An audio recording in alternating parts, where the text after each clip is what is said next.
وجود زن سے ہے تصویر کائنات میں رنگ، اسی کے ساز سے ہے زندگی کا سوز دروں۔ علامہ اقبال اپنے اس شعر میں، اپنی اس نظم عورت میں، عورت کا مقام بیان کر رہے ہیں۔ کہتے ہیں کہ عورت کا وجود اس کائنات کے رنگوں کا موجب ہے۔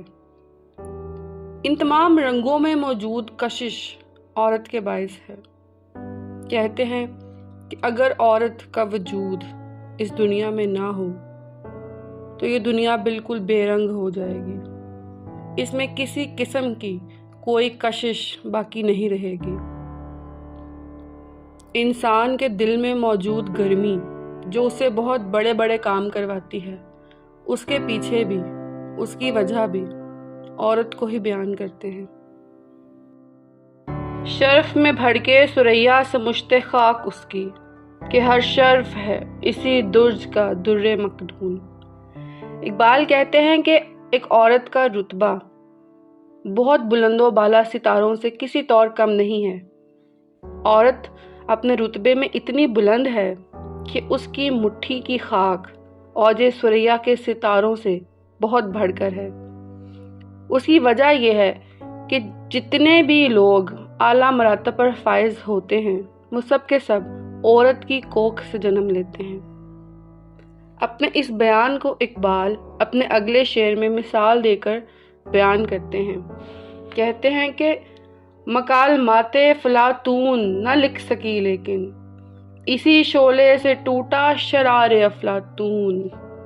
افلاطون ایک بہت بڑے فلسفی کا نام ہے جنہوں نے اپنا فلسفہ مکالمات کی شکل میں بیان کیا۔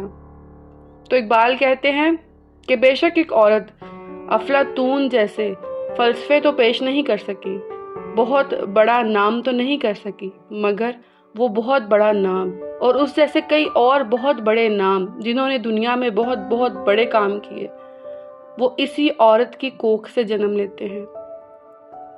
یہی عورت اس کے ذہن کو پروان چڑھاتی ہے، یہی عورت اس کی تربیت کرتی ہے، اس کی ذہن سازی کرتی ہے، اس کو اچھے برے، اونچے نیچے، سیاہ سفید کا فرق سمجھاتی ہے۔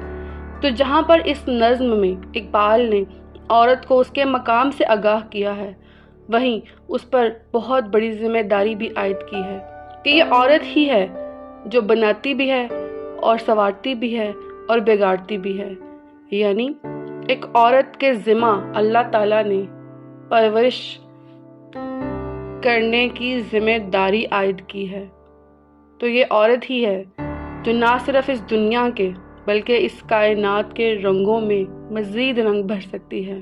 اس کو چاہے تو بے نور کر سکتی ہے، چاہے تو اس میں اتنے خوبصورت رنگ بھر دے کہ جن کو دیکھ کر انسان کا جی ہی نہ بھرے۔ بہت شکریہ، چینل کو سبسکرائب کر لیجیے۔